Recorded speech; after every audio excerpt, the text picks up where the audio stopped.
السلام علیکم first year کے اسٹوڈنٹس، میں آپ سے مخاطب ہوں۔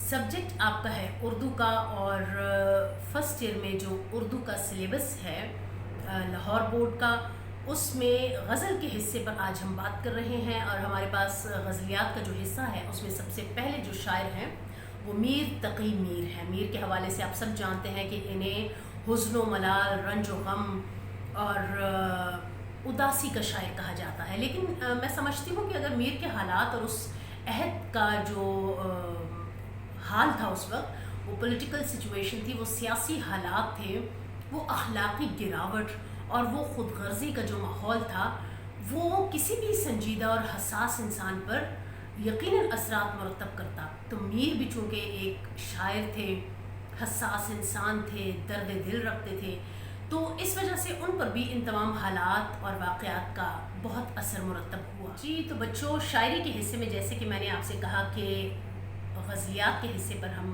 بات کریں گے، اور اس میں پہلا شاعر جو ہمارے پاس ہے میر تقی میر۔ میں نے آپ کو پہلے بھی بتایا کہ مارکیٹ میں فرسٹ ایئر کے لیے ہیلپنگ بک میری آ چکی ہے، ایک مقامی پبلشر نے چھاپی۔ میں آپ کو یہ کتاب دکھا رہی ہوں، یہ آپ اپنے موبائل اسکرین پر دیکھ سکتے ہیں۔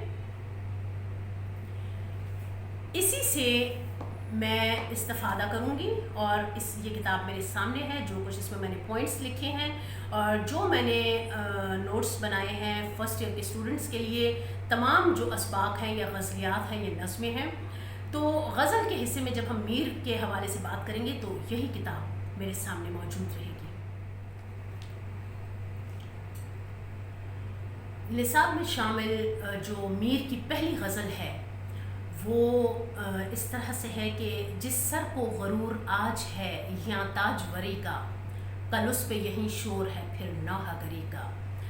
بچوں، جیسا کہ آپ جانتے ہیں، آپ کو جو بورڈ کا پیپر آتا ہے، جو امتحان ہوتا ہے، اس میں آپ کو غزل کا شعر جب دیا جاتا ہے تو اس میں آپ سے پوچھا جاتا ہے کہ اس میں آپ نے شاعر کا نام لکھنا ہے، آپ نے شاعر کا نام لکھنا ہے، اس کے بعد آپ نے شعر کا مفہوم لکھنا ہے۔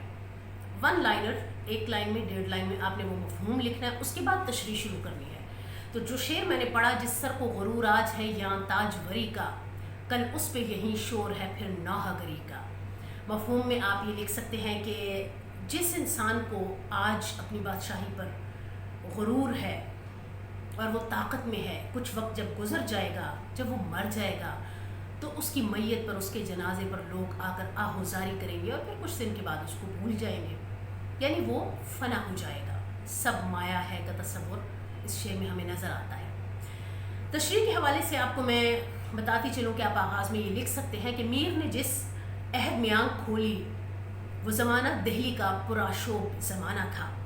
دہلی پر پے در پے حملوں نے میر کو موت کی حقیقت سے آشنا کر دیا تھا، اور حساس دل و دماغ رکھنے والے اس شاعر کے سامنے دہلی میں بادشاہوں کے تاج و تخت چھینے گئے، انہیں موت کے گھاٹ اتارا گیا۔ شاعر نے انسان کو بادشاہت اور اقتدار ملنے پر تکبر سے منع کیا ہے۔ یہ تو آپ جانتے ہیں کہ تکبر رائی کے برابر بھی برداشت نہیں۔ اب رائی کا ایک دانہ ہے، وہ ہم دیکھیں تو ہمیں نظر بھی نہیں آتا۔ اگر تکبر کی رائے کے دانے کے برابر بھی زندگی میں گنجائش نہیں، تو پھر سوچیں، جو لوگ اپنے عہدے، جاہ و منصب، دولت، حسن، شہرت یا کسی بھی چیز پر بہت زیادہ اتراتے ہیں، تو ان کے لیے یہ لمحہ فکریہ ہے۔ انہیں یہ سوچنا چاہیے کہ جو کل تھا وہ آج نہیں، جو آج ہے وہ کل نہ ہوگا۔ تو میر بھی دراصل لوگوں کو اسی طرف توجہ دلا رہے ہیں اور ان کو ان کے انجام سے ڈرا رہے ہیں، یا ان کو ان کا انجام بتا رہے ہیں۔ تو ظاہر ہے موت برحق ہے، موت سے کسی کو بھی فرار حاصل نہیں ہے۔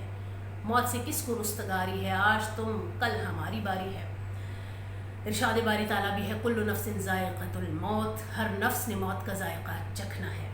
تو میر بھی اسی حقیقت کا احساس دلاتے ہیں کہ موت کے بعد، آپ دیکھیں بچوں، موت کے بعد بادشاہ اور فقیر، ایک معمولی انسان کا، کسی بڑے افسر کا یا کسی بھی انسان کا لباس ایک ہوتا ہے۔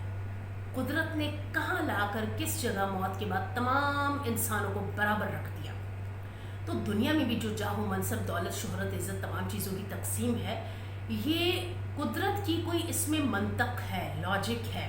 اس پر ہمیں اترانا نہیں چاہیے۔ اس پر ہمیں یہ سمجھنا چاہیے کہ ہمیں جو آج میسر ہے یہ ہمیں کل میسر نہیں ہوگا. تو اس لیے تکبر کو اپنے پاس آنے نہیں دینا چاہیے. میر کے اس شعر سے یہی ہم سمجھتے ہیں اور اس تشریح میں آپ یہ شامل کر سکتے ہیں.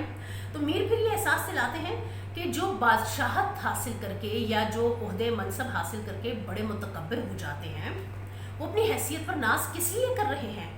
کیونکہ موت نے تو ایک دن آ کر سب چیزوں کا خاتمہ کر دینا ہے.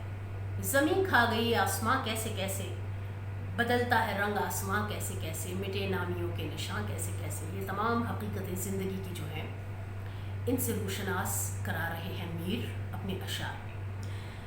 تو میر نے انسانی فطرت کی طرف بھی ایک اشارہ کیا ہے کہ انسان کی ایک فطرت ہوتی ہے، جب وہ کچھ حاصل کرتا ہے، کسی مقام یا مرتبے پر پہنچتا ہے تو اسے ایسے لگتا ہے کہ یہ سب کچھ اس کی محنت کا نتیجہ ہے، حالانکہ وہ قدرت کی عطا اس کو نہیں سمجھتا. اسی وجہ سے اسے تکبر اس کے قریب آتا ہے یا وہ تکبر میں مبتلا ہوتا ہے. جو انسان اس حقیقت سے آشنا ہوتا ہے کہ سب اللہ کی دین ہے اور یہ اللہ کی طرف سے ایک امتحان ہے، اس کے لیے ایک ذمہ داری ہے، وہ شخص تکبر میں مبتلا نہیں ہوتا. تو میر نے انسانی فطرت کی طرف اشارہ کرتے ہوئے کہا ہے کہ انسان جس عروج پر اتراتا ہے اور یہ سمجھتا ہے کہ شاید یہ اسے ہمیشہ حاصل رہے گا، وہ بھلا دیتا ہے کہ اللہ کے سوا سب فانی ہے. اللہ قرآن میں فرماتا ہے وہ جسے چاہے ملک عطا کرے اور جس سے چاہے ملک چھین لے. یعنی میں ابھی یہی بات کر رہی تھی نا کہ ضروری نہیں کسی کا آج اگر اچھا ہے تو اس کا آنے والا مستقبل یعنی کل بھی اچھا ہو، اور یہ بھی ضروری نہیں کہ آج جسے آپ کچھ نہیں سمجھ رہے وہ کل بھی اسی طرح سے قسم پرسی کا شکار ہو. اس کے حالات بدل سکتے ہیں. قرآن میں بھی یہ کہا جاتا ہے نا کہ وہ دنوں کو انسانوں میں بدلتا رہتا ہے. تو اس لیے ہمیں اس حقیقت سے نظریں نہیں چرانی چاہیے اور تکبر سے دور رہنا چاہیے. تو یہاں جہاں تک میر کے زمانے کا تعلق ہے تو سیاسی ابتری عروج پر تھی. مغلوں میں طاقت اور بادشاہت کے حصول کے لیے بڑے برے انداز سے کھینچاتانی ہوا کرتی. اب جانتے ہیں بچوں، آپ نے تاریخ پڑھی ہوگی کہ اس دور میں اقتدار کی خاطر بھائی بھائی کو قتل کر دیتا اور زندان میں ڈالنا، قید میں ڈالنا، یہ تو بڑا عام سا تھا. ان تمام حالات کو جب میر نے دیکھا تو انہوں نے احساس دلایا کہ زندگی ناپائیدار ہے اور جس تاج و تخت کو حاصل کرنے کے لیے آپ تمام اخلاقیات کو داؤ پر لگا رہے ہیں اور پھر اسے حاصل کرنے کے بعد تکبر میں مبتلا ہو جاتے ہیں، ان سب چیزوں کو ایک نہ ایک دن خاک میں مل جانا ہے. آپ تاریخ دیکھیں تو بڑے بڑے بادشاہ نمرود، فرعون، شداد جیسے لوگوں کا تکبر میں مبتلا ہونے کی وجہ سے ہی انجام بہت بھیانک ہوا. اس لیے انسان کو رتبہ ملنے پر غرور کرنے کی بجائے اپنی اصلی حقیقت اور اپنے انجام کو یاد رکھنا چاہیے. کل پاؤں ایک کاسہ سر پر جو پڑ گیا، یکسر وہ استخوان شکستوں سے چور تھا. کہنے لگا کہ دیکھ کے چل راہ بے خبر، میں بھی کبھو کسی کا سر پر غرور تھا. تکبر اور فخر اس کی ممانعت قرآن میں بھی آئی ہے. اللہ تعالیٰ فرماتے ہیں کہ زمین میں اکڑ کر مت چلو. میر نے دنیا کی بے ثباتی کو بیان کرتے ہوئے انسانوں کو یہ احساس دلایا ہے کہ وہ اپنی آخرت کا سامان اکٹھا کریں اس دنیا کے لیے، اس دائمی زندگی کے لیے جہاں سے واپسی ممکن نہیں. وہاں ہم نے مستقل رہنا ہے. اس دنیا سے تو ہمیں معلوم ہے نا کہ پریشانیاں ہوں گی، تو ہمیں معلوم ہے کہ اس دنیا سے ہم نے چلے جانا ہے. اب تو گھبرا کے یہ کہتے ہیں کہ مر جائیں گے، مر کے بھی چین نہ پایا تو کدھر جائیں گے. لہٰذا اس دنیا سے ہمیں چھٹکارا مل جانا ہے، مگر اس دنیا کا اگر ہم آخرت کا سامان نہیں کریں گے تو وہاں سے واپسی کا کوئی راستہ نہیں. وہاں ہمیں دائمی زندگی ملنی ہے. تو اس لیے میر کہتے ہیں کہ آخرت کا سامان اکٹھا کریں. اور یہ آخرت کا سامان ہے کیا؟ یہ آخرت کا سامان ہے نیک اعمال، انسانوں کی خدمت، اچھا برتاؤ اور دوسروں کی مدد کرنا، دوسروں کے راستوں سے کانٹے چننا. میر نے خوبصورت انداز میں انسانی اقتدار اور طاقت کے کھوکھلے پن اور بے چارگی کا نقشہ کھینچا ہے. تشریح کے لیے میر کی پہلی غزل کا جو دوسرا شعر ہے وہ کچھ یوں ہے: آفاق کی منزل سے گیا کون سلامت، اسباب لٹا راہ میں یا ہر سفری کا. شاعر کا نام ظاہر آپ نے لکھنا ہے میر تقی میر. پھر اس کا آپ شعر کا مفہوم لکھیں گے کہ دنیا کی منزل سے کوئی مسافر بھی محفوظ نہیں گیا، موت نے راستے میں انسان کا سامان لوٹ لیا ہے، کسی کا ایمان سلامت نہ گیا۔ تشریح کے حوالے سے ہم بات کریں گے کہ یہاں پہ میر دنیا کی بے ثباتی، فانی اور ناپائیدار ہونے کے موضوعات پر بات کرتے ہیں۔ یہ اردو شاعری میں بڑے عام موضوعات ہیں، اور اردو شاعری میں یہ روایت جو آئی ہے یہ تصوف سے آئی ہے۔ اس شعر میں بھی میر نے دنیا کی بے ثباتی اور فانی ہونے کے احساس کو اجاگر کیا ہے، اور یہ احساس دلایا کہ ہر انسان کو پتہ ہے کہ دنیا کی زندگی چند روزہ ہے، جو یہاں آیا ہے اسے یہاں سے جانا ہے۔ لیکن افسوس کی بات یہ ہے کہ دنیا کے سفر کو آنے والا ہر مسافر، یعنی ہم میں سے ہر انسان، اس دنیا کی رنگینیوں اور رعنائیوں میں کچھ اس طرح سے کھو جاتا ہے کہ وہ واپسی بھول جاتا ہے، اور اسے یہ احساس نہیں رہتا کہ آخر ایک دن ہم نے اس دنیا سے چلے جانا ہے۔ یہ عارضی ٹھکانہ ہے، یہاں ہم نے مستقل نہیں رہنا۔ اللہ تعالیٰ قرآن میں فرماتا ہے، کامیاب دراصل وہ ہے جو وہاں آتش دوزخ سے بچ جائے اور جنت میں داخل کر دیا جائے۔ رہی یہ دنیا تو یہ محض ایک فریب، ظاہر فریب کی چیز ہے۔ اس دنیا میں رہتے ہوئے جو نیک اعمال اور خیر کے کام انسان کرے گا، یقیناً آخرت میں یہی انسان کے کام آئیں گے۔ ارشاد باری تعالیٰ ہے، جو کچھ بھلائی تم اپنے لیے آگے بھیجو گے اسے اللہ کے ہاں موجود پاؤ گے، وہی زیادہ بہتر ہے اور اس کا اجر بہت بڑا ہے۔ یعنی اللہ تعالیٰ کسی انسان کی ایک رتی سی برابر جو نیکی ہے نا، وہ بھی ضائع نہیں کریں گے۔ ہم یہاں پہ جو بھی اعمال کریں گے، وہ جو نیکی کا، خیر کا کام کریں گے، اس کا بھرپور صلہ اللہ تعالیٰ ہمیں اس دنیا میں ضرور دے گا، اور یہی ہمارا آخرت کا سامان ہوگا۔ چنانچہ وہ دنیاوی خواہشات میں الجھ کر انسان جو ہے وہ اپنا دین کھو بیٹھتا ہے، اور یوں آخرت کی منزل پر جانے سے پہلے ہی لٹ جاتا ہے اور برباد ہو کر اس فانی دنیا سے نکلتا ہے۔ یہ انسان کا بچوں وہ نقصان ہے جس کی تلافی کبھی نہیں ہو سکتی، کہ جس مقصد کی خاطر ہمیں دنیا میں بھیجا گیا ہے، اس مقصد کا حصول تو درکنار، انسان یہاں پر رنگینیوں اور رعنائیوں، گناہوں کی دلدل میں اس طرح سے غرق ہو جاتا ہے اور اپنے مال و اسباب یعنی توشہ آخرت سے ہاتھ دھو بیٹھتا ہے۔ میر نے اسی حقیقت کو ایک شعر میں یوں بھی بیان کیا، کہیں کیا جو پوچھے کوئی ہم سے میر، جہاں تم آئے تھے کیا کر چلے۔ موت ایک لٹیرے کی طرح آتی ہے اور انسان کو اس کے جسم خاکی اور دنیاوی زندگی کی تمام مسرتوں اور دل فریبیوں سے محروم کر دیتی ہے۔ یوں وہ لٹ لٹا کر اپنا سب کچھ گوا کر ایک مختصر سے کفن میں خالی ہاتھ اس دنیا سے روانہ ہو جاتا ہے۔ جائے گا جب یہاں سے کچھ بھی نہ پاس ہوگا، 2 گز کفن کا ٹکڑا تیرا لباس ہوگا۔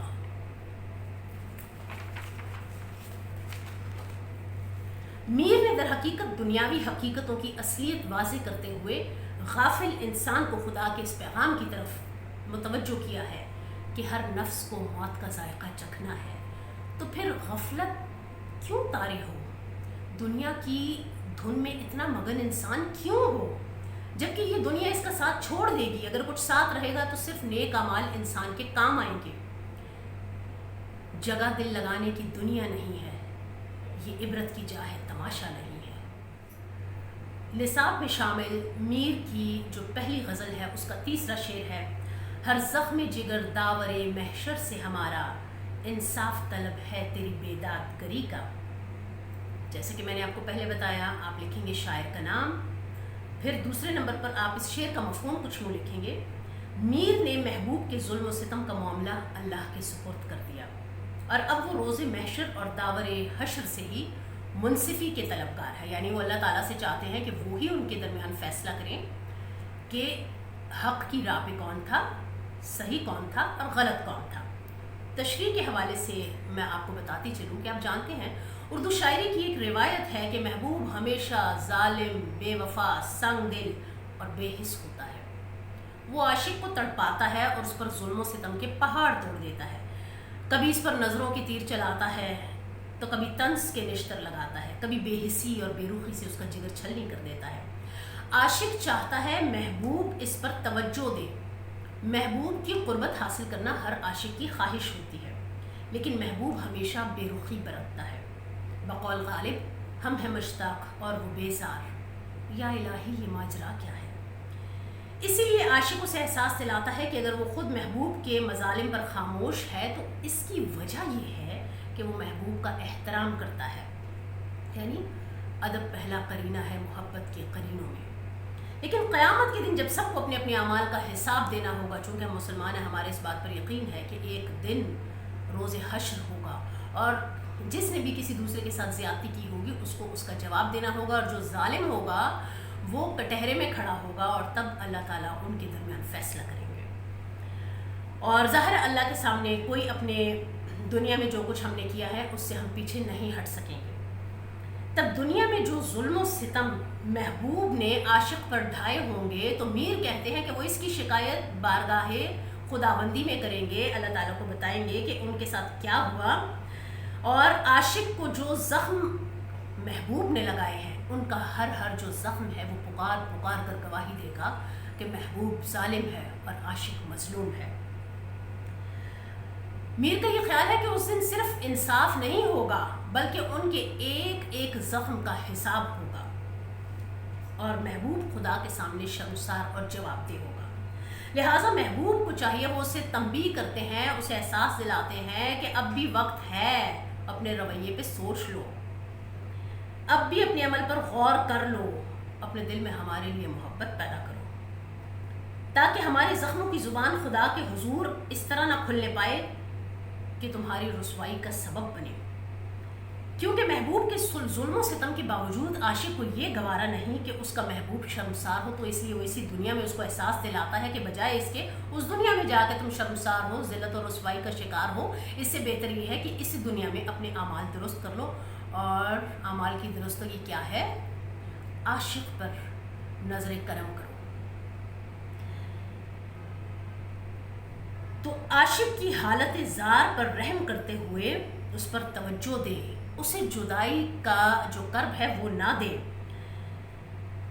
داغ نے بھی اس حقیقت کو کچھ اس طرح بیان کیا ہے نا کہ داور محشر کے آگے اس نے گھبرا کر کہا، داغ کوتاہی نہ کر، یہ وقت ہے آداب کا۔ شامل میر کی پہلی غزل کا چوتھا شعر ہے، لے سانس بھی آہستہ کہ نازک ہے بہت کام، آفاق کی اس کارگاہ شیشہ گری کا۔ شاعر کا نام لکھیں گے، مفہوم لکھیں گے، دنیا شیشہ بنانے والے کارخانے کی طرح ہے، یہاں ذرا سی بے احتیاطی سے معاملات خراب ہو سکتے ہیں۔ تشریح کے حوالے سے ہم یہ ذکر کریں گے کہ میر نے اس دنیا کو شیشہ گری سے تشبیہ دی ہے، یعنی آپ دیکھیں شیشے کے کارخانے میں بڑا ہی حساس انداز سے کام کیا جاتا ہے، بہت احتیاط طلب ہوتا ہے، شیشہ بنانے کا عمل بڑی احتیاط چاہتا ہے، اور یہاں تک کہ سانس کی گرمی سے بھی شیشے کی نازک صورت بگڑ سکتی ہے۔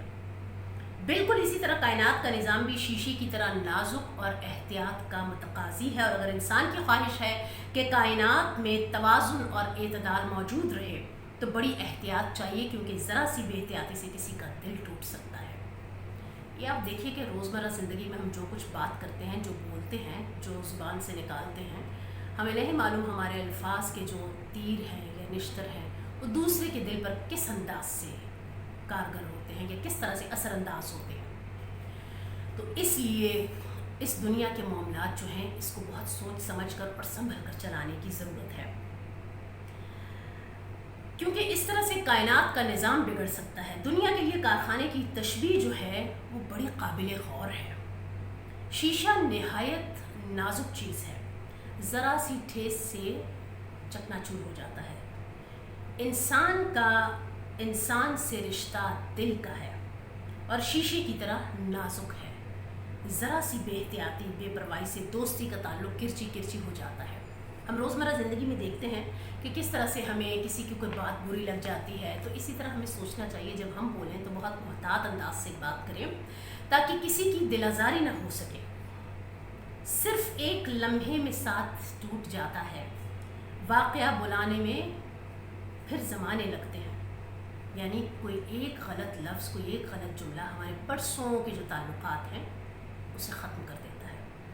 شاعر نے دنیا کو شیشے کے کارخانے سے تشبیہ دی کہ اس دنیا میں سنبھل کر محتاط انداز سے زندگی گزاری جائے، کہیں ایسا نہ ہو یہاں کی رعنائیوں میں کھو کر، وقتی مصلحتوں اور خود غرضیوں میں مبتلا ہو کر حقیقی منزل گم کر دی جائے، اور پھر موت کے وقت انسان کو پچھتانا پڑے، کوئی ایسا گناہ نہ ہو جائے جس سے دوزخ کا ایندھن بننا پڑے۔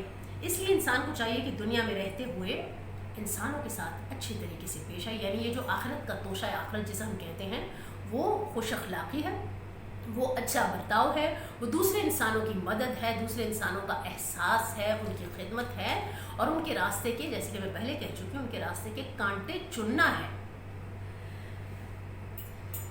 قرآن میں اللہ تعالیٰ فرماتا ہے، اور جب کوئی احترام کے ساتھ تمہیں سلام کرے تو اس کو اس سے بہتر طریقے کے ساتھ جواب دو، یا کم از کم اسی طرح۔ اللہ ہر چیز کا حساب لینے والا ہے۔ دوسرے انسانوں کے ساتھ رحم کے حوالے سے حدیث مبارکہ میں ہے، تم زمین والوں پر رحم کرو، آسمان والا تم پر رحم کرے گا۔ کسی شاعر نے بھی اسی بات کو یوں بیان کیا ہے، کرو مہربانی تم اہل زمین پر، خدا مہربان ہوگا عرش بری پر۔ دوسرے انسانوں کو اپنے زبان یا عمل سے تکلیف پہنچانے کی شدید مذمت کی گئی ہے۔ قرآن میں اللہ تعالیٰ فرماتا ہے، اللہ اس کو پسند نہیں کرتا کہ آدمی بدگوئی پر زبان کھولے۔ اس لیے میر نے بھی انسان کو یہ بتانے کی کوشش کی ہے کہ وہ دنیا کی رنگینیوں میں کھو کر اپنے رشتوں، نعتوں اور فرائض سے بے نیاز نہ ہو جائے، بلکہ نہایت احتیاط کے ساتھ اپنی ذمہ داریوں کو نبھائے، کیونکہ اس دنیا میں جو نیک عمل وہ کرے گا اس کا صلہ اسے آخرت میں ملے گا۔ آج جو بوئے گا کل وہی کاٹے گا۔ تو اس لیے ہم یہ کہہ سکتے ہیں، تجھ کو دنیا میں ملے گا اس کا پھل، آج جو کچھ بوئے گا کاٹے گا کل۔ نصاب میں شامل میر تقی میر کی پہلی غزل کا 5واں اور آخری شعر مقطع بھی ہے یہ، ٹک میر جگر سوختہ کی جلد خبر لے، کیا یار بھروسہ ہے چراغ سحری کا۔ شاعر کا نام آپ لکھیں گے میر تقی میر، مفہوم اس کا لکھیں گے، میر نے محبوب کو احساس دلانے کی کوشش کی ہے کہ محبوب جیتے جی ہی عاشق کی خبر لے لے، اس سے ملاقات کر لے، کیونکہ عاشق کی زندگی ختم ہونے والی ہے، بعد میں محبوب آئے تو کوئی فائدہ نہیں۔ تشریح کے حوالے سے میں یہ کہوں گی کہ جو میر کا غزل کا آخری شعر مقطع بچوں آپ جانتے ہیں اس کو کہتے ہیں جس میں شاعر نے اپنا نام استعمال کیا ہو، وہ غزل کا آخری شعر بھی ہو اور اس میں شاعر نے اپنا نام بھی استعمال کیا ہو تو اسے مقطع کہتے ہیں۔ تو غزل کے اس مقطع میں شاعر جو ہے، میر جو ہے، خود کلامی کرتے ہیں، خود کلامی، اپنے آپ سے بات کرتے ہیں۔ اردو شاعری میں چراغ کا جو استعارہ ہے وہ بہت سی جگہوں پر پہلے بھی استعمال ہو چکا ہے۔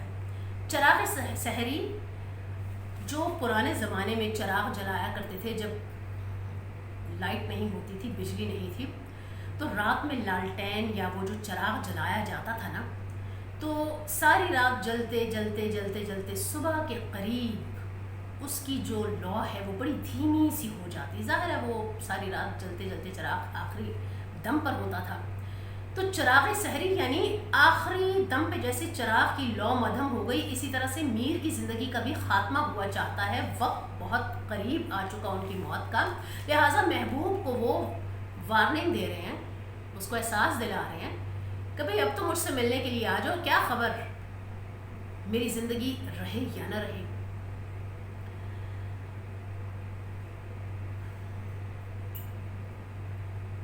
چنانچہ جو عشق کے راستے میں میر نے یا کوئی بھی شخص، شاعر نے جن اذیتوں کا ذکر کیا ہے کہ اس میدان میں اذیتیں، مصیبتیں اور ملامتیں اور بلائیں اتنی دیکھ چکے کہ اب اتنی مشکلات اس عشق میں جو ہم نے تکلیفیں، اذیتیں اٹھائی ہیں، اس کے بعد عاشق کا اتنا حق تو ہے کہ محبوب آ کر اس کی حالت دیکھے، اس سے مل لے۔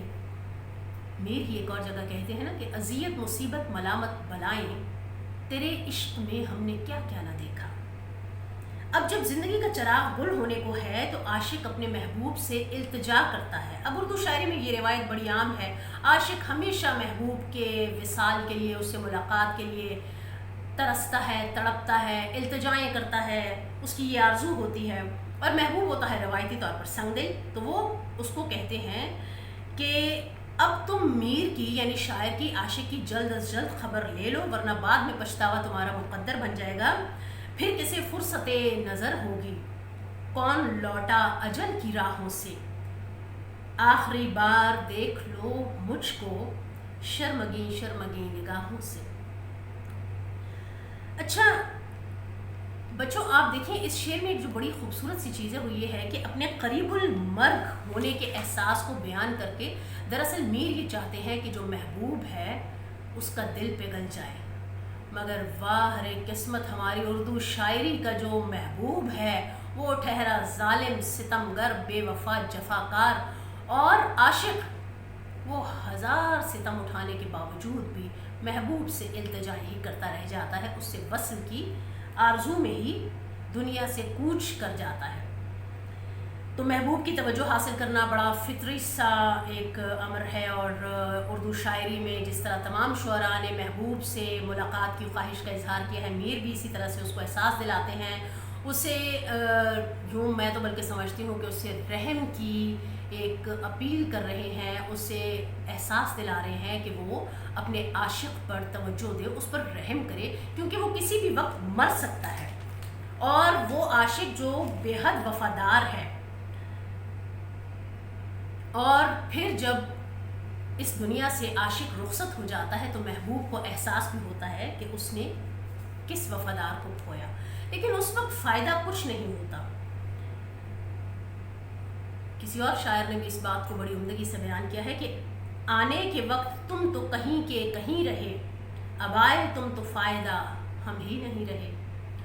اور کسی شاعر نے بعد از مرگ یعنی مرنے کے بعد محبوب کے احساس اور ملاقات کرنے کے آنے پر احتجاجاً یہ کہا، پوچھنے آئے ہو اب بیمار فرقت کی خبر، مر چکا گزرا زمانہ گڑ چکا مدت ہوئے۔ یعنی ہم یہ بھی کہہ سکتے ہیں پریشان لاش پر آئے ہیں وہ اب، تجھے اے زندگی لاؤں کہاں سے۔